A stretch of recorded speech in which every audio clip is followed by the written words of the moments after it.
नमस्कार दोस्तों, OCN network में आपका स्वागत है। मैं हूं ओमकार चौधरी। सोमवार को एक दृश्य देखने को मिला राउज एवेन्यू कोर्ट में।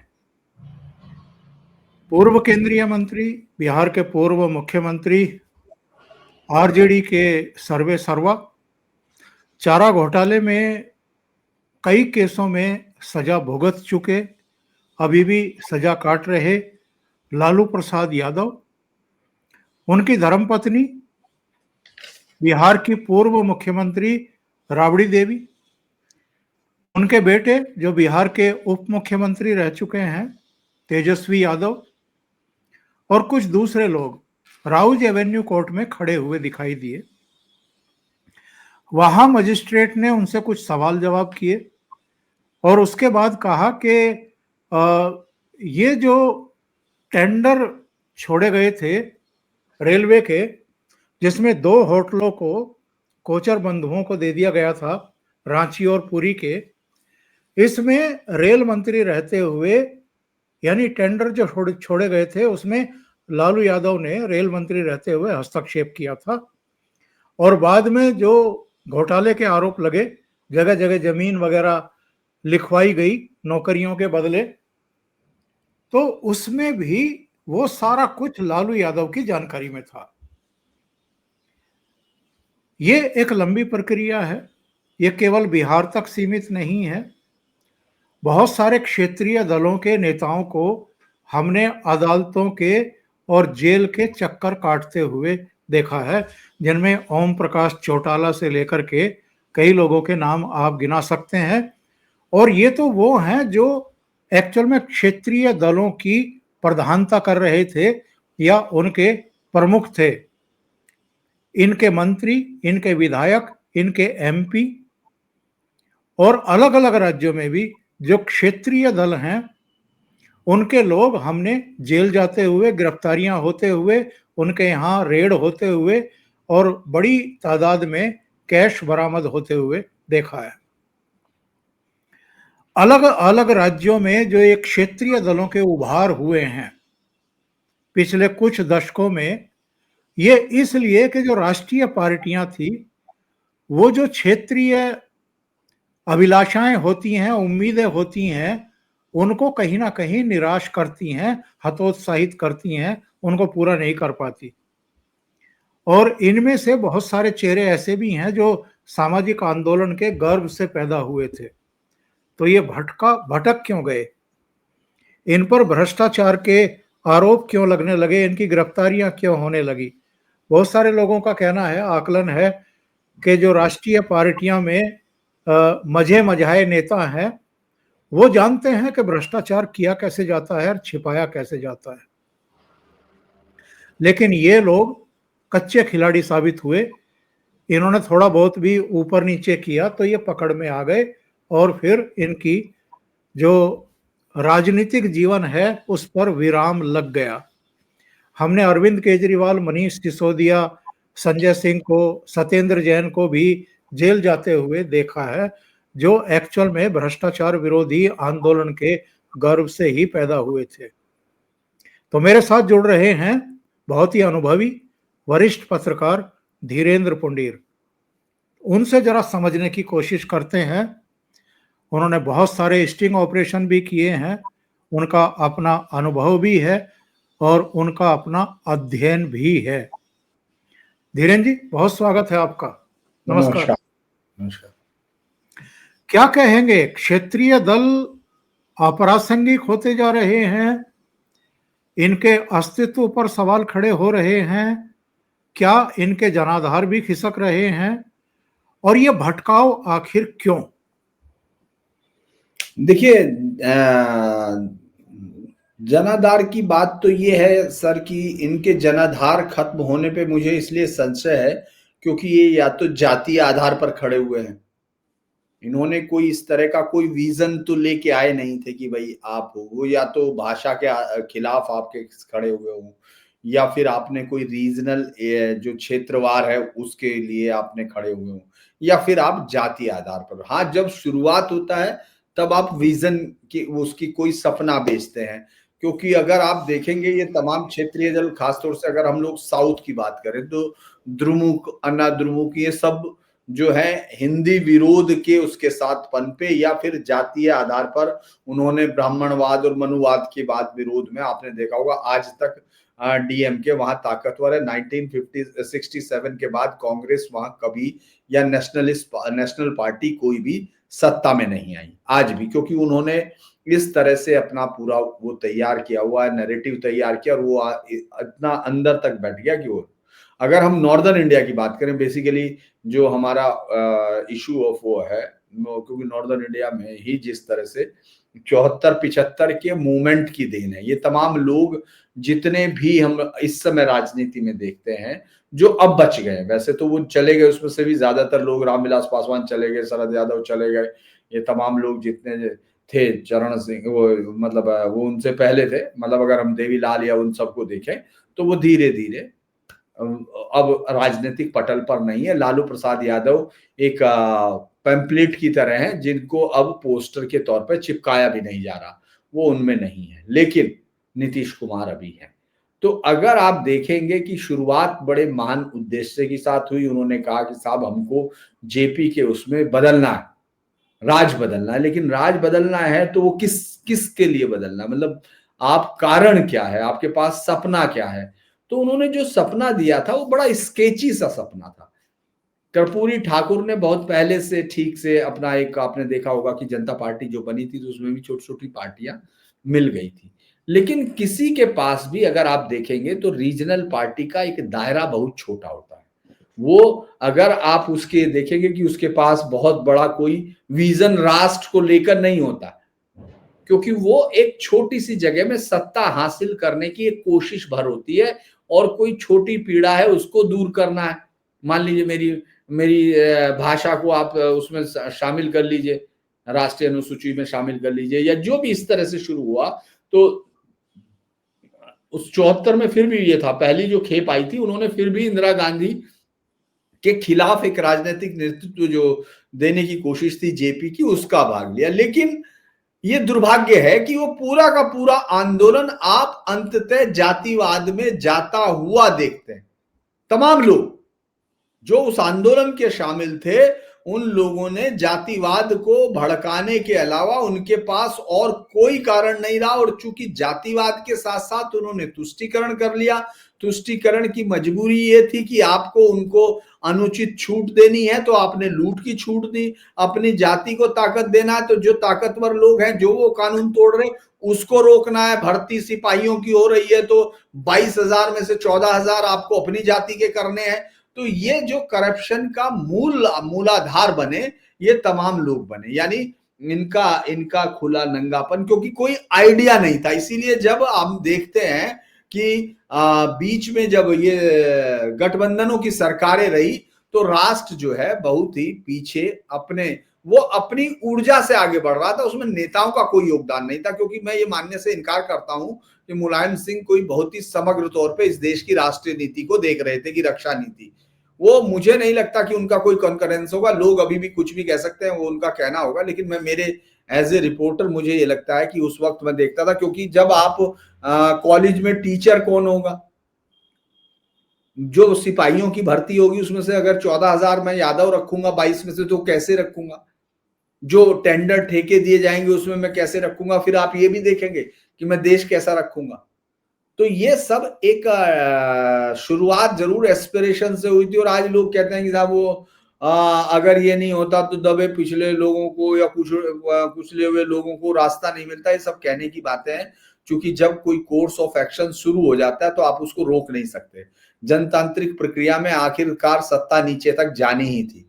इन लोगों ने अपने करप्शन से, और ये बात तो है जो आपने कहा कि सीधापन नहीं था, उनको खाने का आ नहीं रहा था, और उन्होंने आके जो खाया उसमें उन्होंने, चूंकि जो पहले लोग आए थे या जो कांग्रेस या दूसरे लोगों के लिए कहा जाता है कि साहब वो छके हुए लोग थे, तो उन्होंने दूसरी चीजें की थी।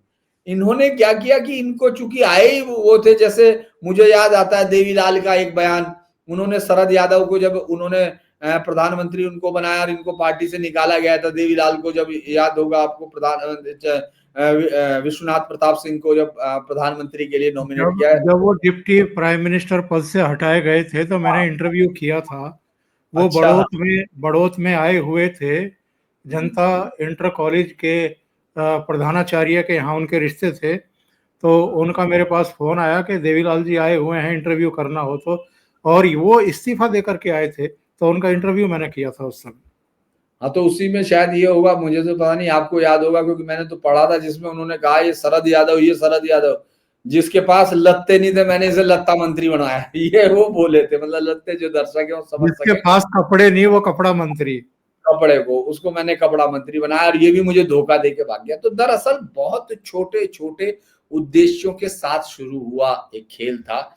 चौधरी चरण सिंह को कह दें हम लोग कि साहब वो किसान और वो सब चीजें ठीक है, लेकिन बाद में आपने देखा कि वो किस तरह से आखिर में अमेरिका में बैठे हुए बेटे को ले आए, जिसको उन्होंने पूरी जिंदगी राजनीति नहीं करने दी, उसको ले आए।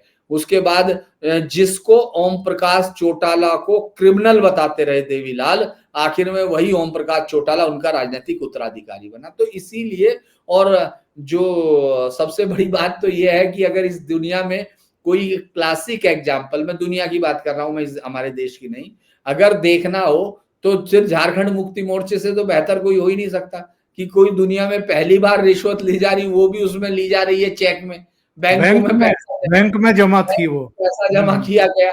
तो ये दरअसल वो, उनको ये लगा जब वो आए सत्ता में कि कानून हमारे पैर की जूती है और हमको ये समझने की जरूरत नहीं है कानून क्या होता है। आपने देखा होगा कि लालू प्रसाद यादव इसलिए वो कोई बदलाव के लिए नहीं आया। लोग कहते रहे हो सकता है जाति आधार पे वहां गांव में उन्होंने क्या चेंज किया उस पर बहुत सारे, लेकिन आप सोचिए जो ये उम्मीद करता हो आईएएस उसका पीक दान उठाएगा, है ना, जो ये करेगा, तो आप उससे कोई बहुत बदलाव की उम्मीदें या ये सब, चूंकि एक प्रक्रिया थी और पत्रकारों की एक जमात, मैं थोड़ा सा, हो सकता है आप इस बात से सहमत हो, लेकिन मैं फिर भी कहूंगा चूंकि आपका सवाल इस तरह का था, क्योंकि 80s के उस दौर में यहाँ दिल्ली की पत्रकारिता पे या इस देश के नरेशन पे अंग्रेजीदा लोग और जो इस तरह के परिवारों से आए थे, जिनके परिवारों में अंग्रेजों की बहुत सहयोग जिनका रहा होगा या वो भी पीढ़ी रही है, तो उन्होंने अंग्रेजी ही इस देश के नरेशन पे थी। अब जो हिंदी के पत्रकार थे, जो एडिटर भी हो गए थे, उनको कोई स्पेस नहीं था, तो लिहाजा उन्होंने एक बड़ा नया टर्म निकाला कि ये तुरंत इंसाफ देते हैं।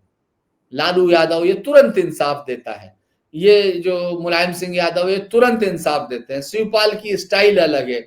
वो दरअसल उनके सहारे अपने आप को पत्रकारिता में स्टेब्लिश कर रहे थे उन लोगों के साथ।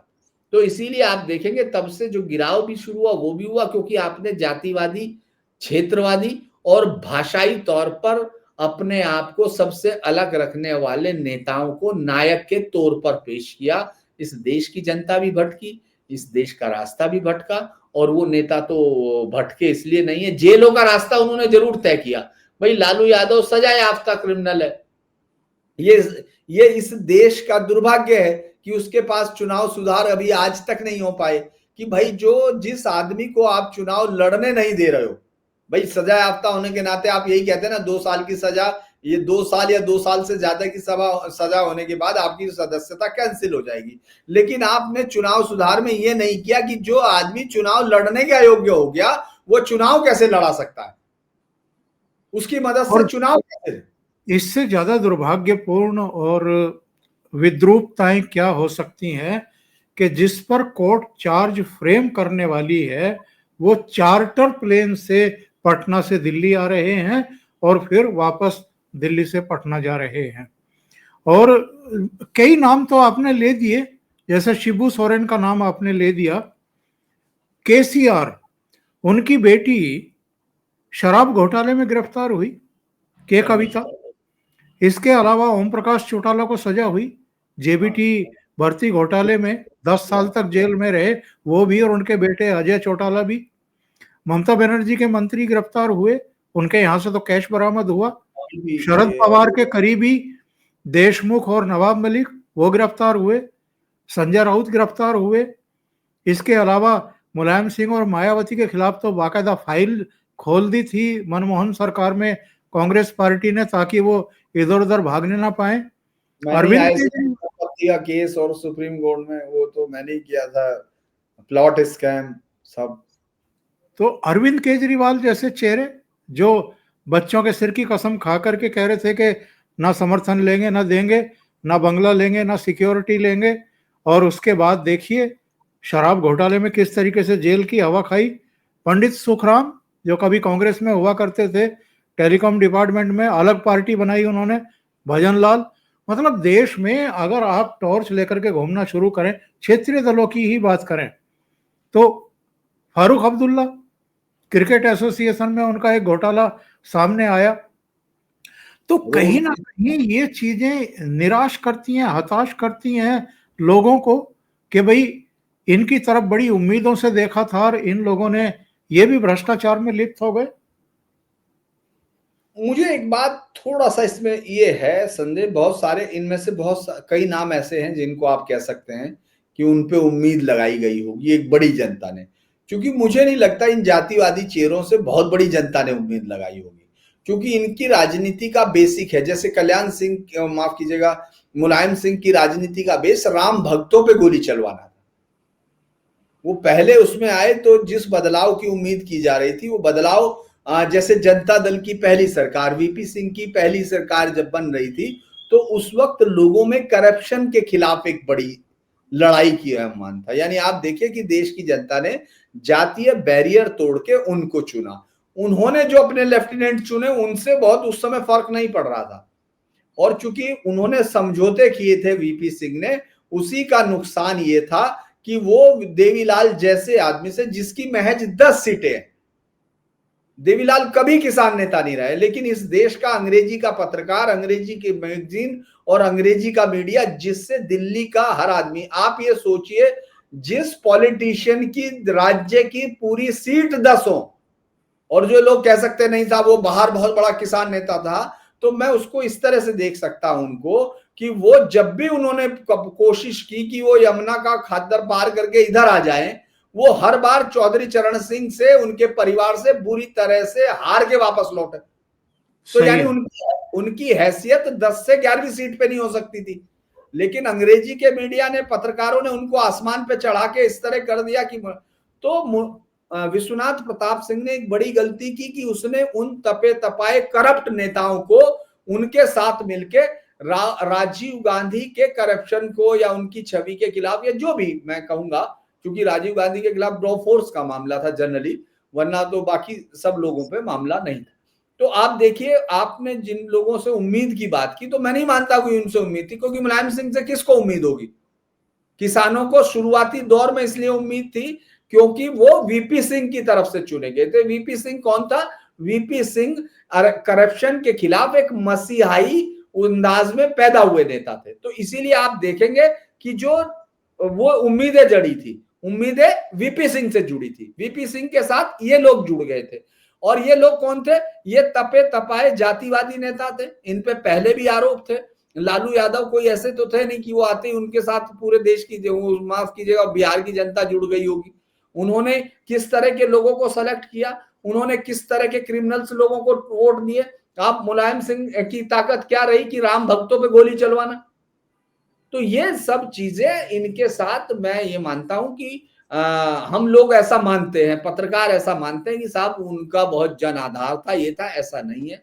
अगर इस देश में मजाक बनाने की जो लाइन शुरू की, खासतौर से अभी हम लोग देख रहे हैं, खासतौर से राहुल गांधी को जब मैं देखता हूं, जब वो ये कहते हैं कि इनके 60% इनके खिलाफ फल आए, तो आप ये देखिए, मैं किसी को भी ऐसे आदमी को चैलेंज करता हूं कि वो जाए और मुझे बताए कि मुलायम सिंह को कब 50% वोट मिला था, लालू प्रसाद यादव को कब 50% वोट मिला था।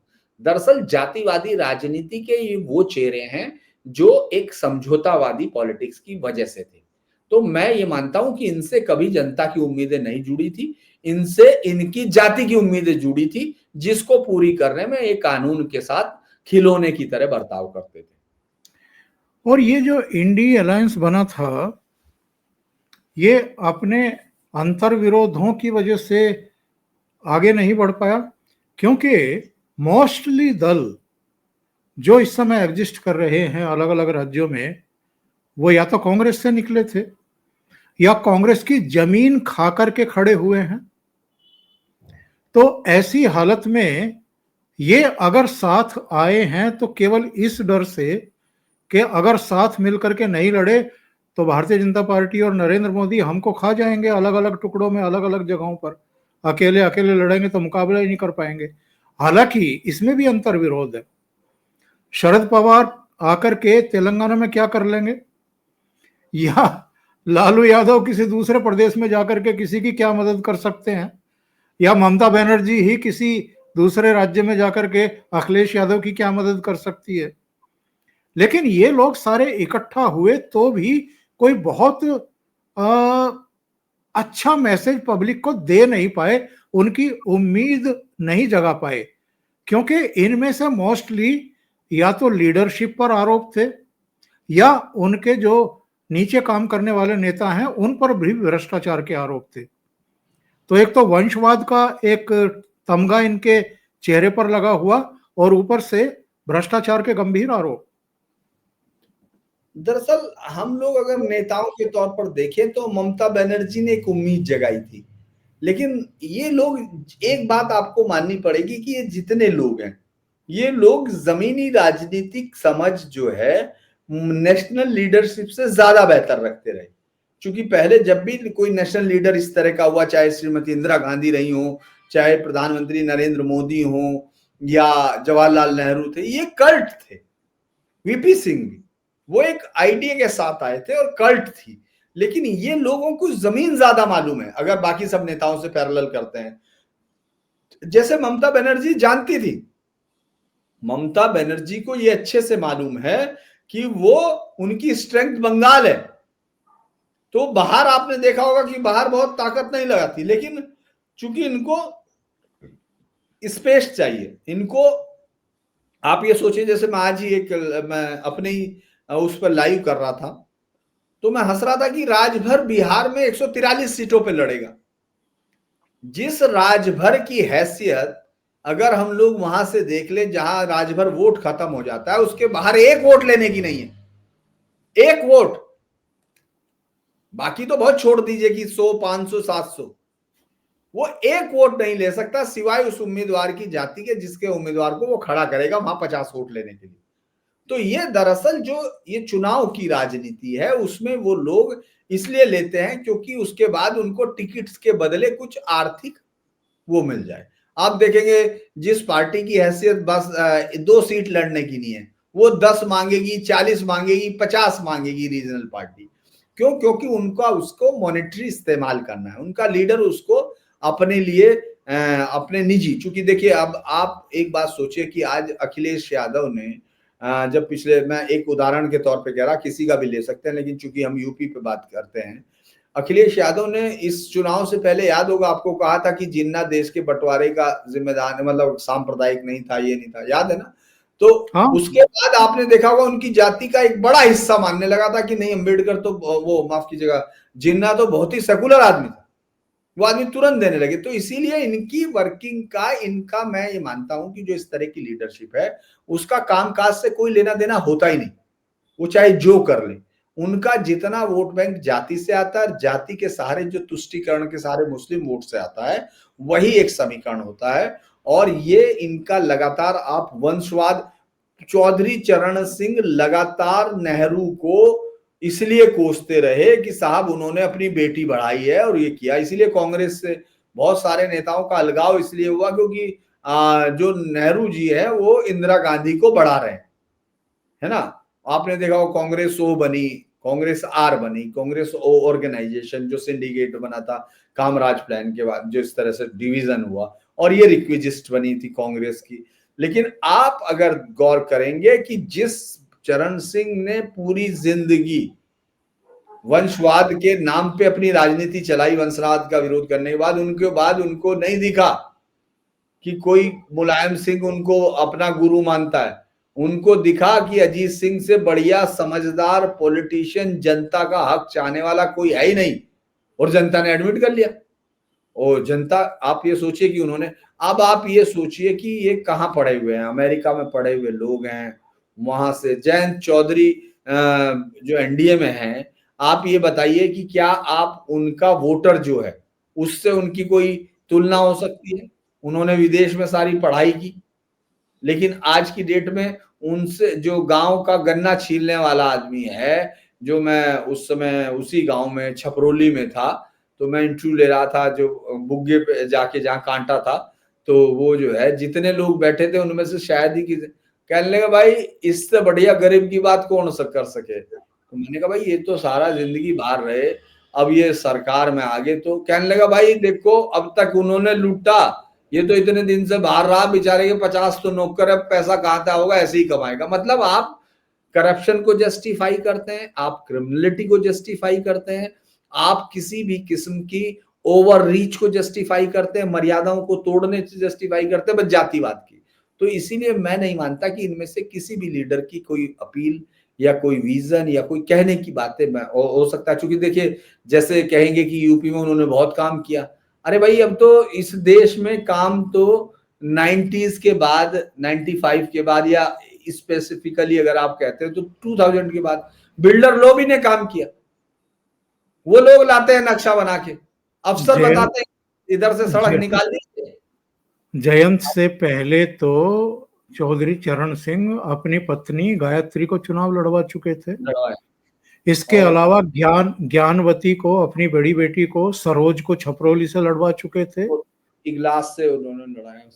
हाँ, तो वहां वहां भी एक बिल्कुल वंशवादी राजनीति चली और इसलिए लोगों को उन्होंने भी निराश किया और धीरे धीरे उनका भी डिक्लाइन हुआ था।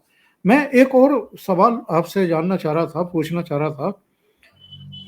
इंदिरा गांधी के रहते हुए भी नारे उछाले जाते थे, जात पर न पात पर, मोहर लगेगी हाथ पर।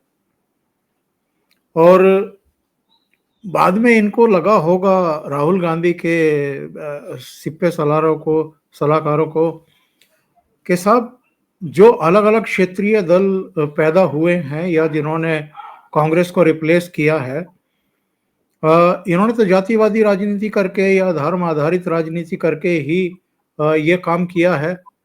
तो जो कभी कांग्रेस का स्टैंड नहीं रहा था जात पात की राजनीति का, उस रास्ते पर राहुल गांधी क्यों चल निकले? क्या हिंदुओं की एकता से डर करके कि हिंदुओं को विभाजित करो, जब तक जातियों में नहीं बांटोगे तब तक हिंदू नहीं टूटेगा, एकजुट होएगा तो कांग्रेस का और बुरा हाल होने वाला है, उसकी वापसी नहीं हो पाएगी।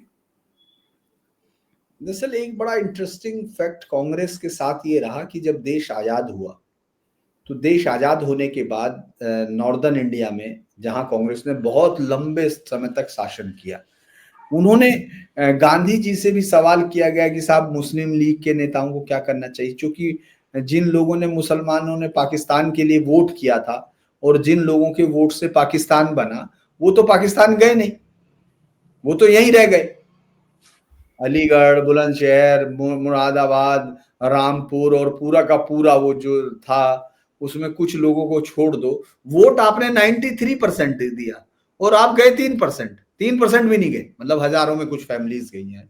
तो आप ये सोचिए, जब उन्होंने इसके बाद ये तय किया कि भाई इनका क्या करें, मुस्लिम लीग के लीडर उनके झंडों के नीचे जिन्होंने कहा था कि हम तो 10,000 आए थे तो हमने ये देश जीत लिया और अब तो हम लोग इतने हैं कि इनकी माओं के गर्भ से हिंदुओं के बच्चे निकाल देंगे, वो इस तरह की जो वो लगाने वाले लोग थे वो तो यही रह गए, तब क्या होगा?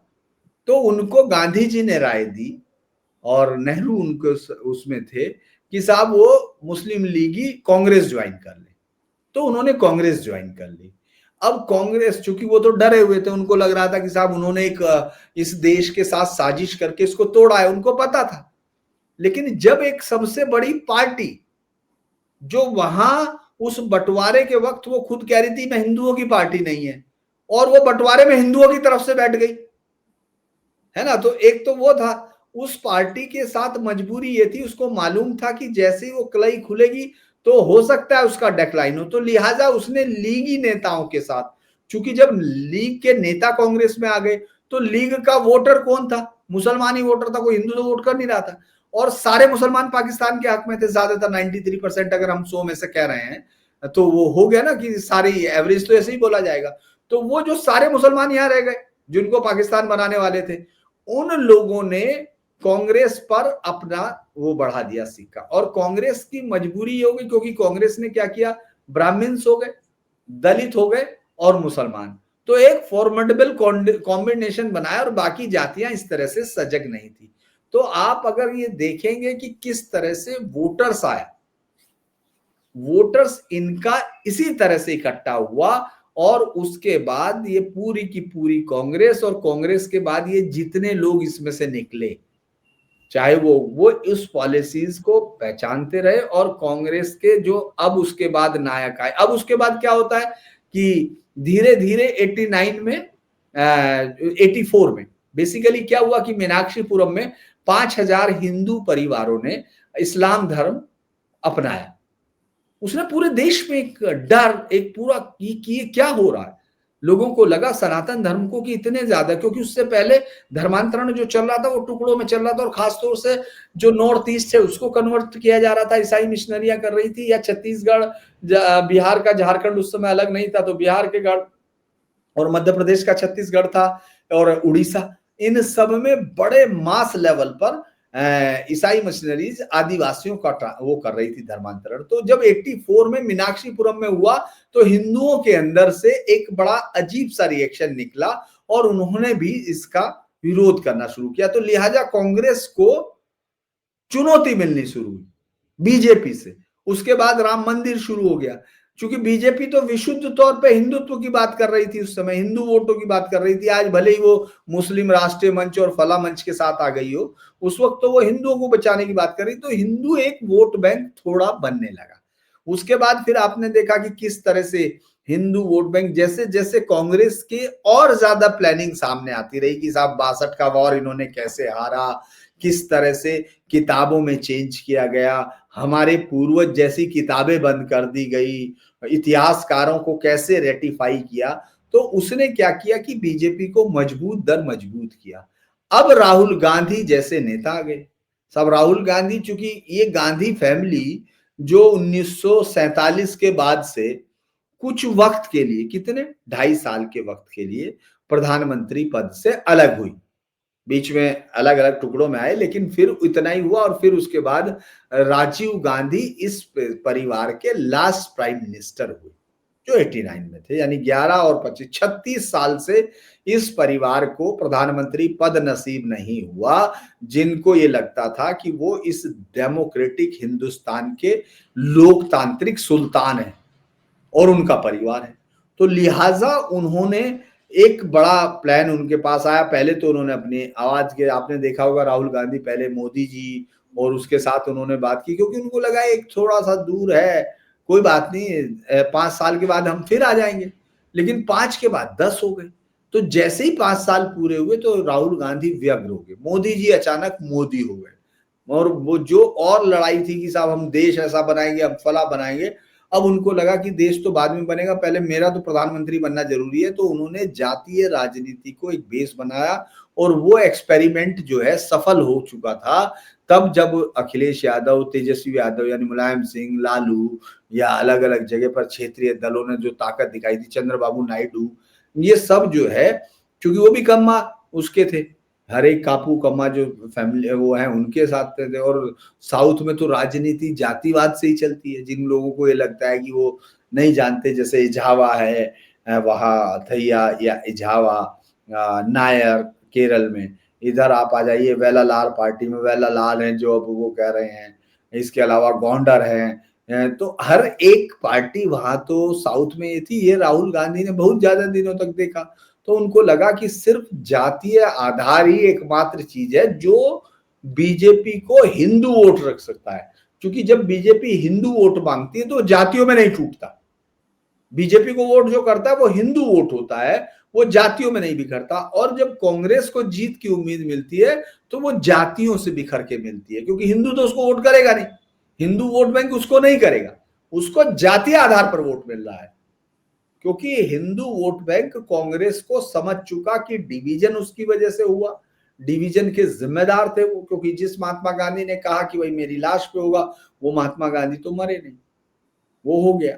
इसके अलावा फिर नेहरू, जिन्होंने कहा कि नेहरू लियाकत पैक्ट कर लिया, जिन्होंने कि ये जो बच गए वहां पाकिस्तान, अरे भाई पाकिस्तानी मुसलमान पाकिस्तान नहीं यहाँ हिंदुस्तान में जो पाकिस्तानी मुसलमान थे, जो पाकिस्तान बनाने के जिम्मेदार थे, वो नहीं जाना चाह रहे थे। लेकिन जो वहां बसे हुए थे बांग्लादेश में, मतलब जो बांग्लादेश है, पाकिस्तान में जो बसे हुए हिंदू थे, वो तो वापस आना चाहते थे।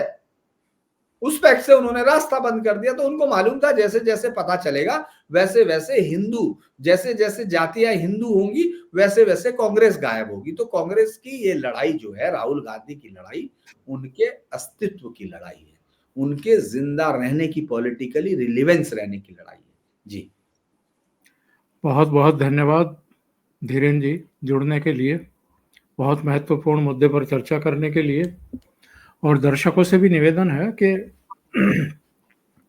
आपको अगर ये वीडियो अच्छे लगते हैं, प्रोग्राम अच्छे लगते हैं, कंटेंट अच्छा लग रहा है, तो लाइक जरूर करें, इस वीडियो को शेयर जरूर करें, फॉरवर्ड करें अपने मित्रों को। और अभी तक अगर चैनल आपने सब्सक्राइब नहीं किया है तो सब्सक्राइब जरूर कर लें। ये चैनल भी और धीरेन्द्र पुंडीर जी का Dhirendra Pundir news point channel भी। बहुत बहुत धन्यवाद जुड़ने के लिए। Thank you so much. धन्यवाद। नमस्कार।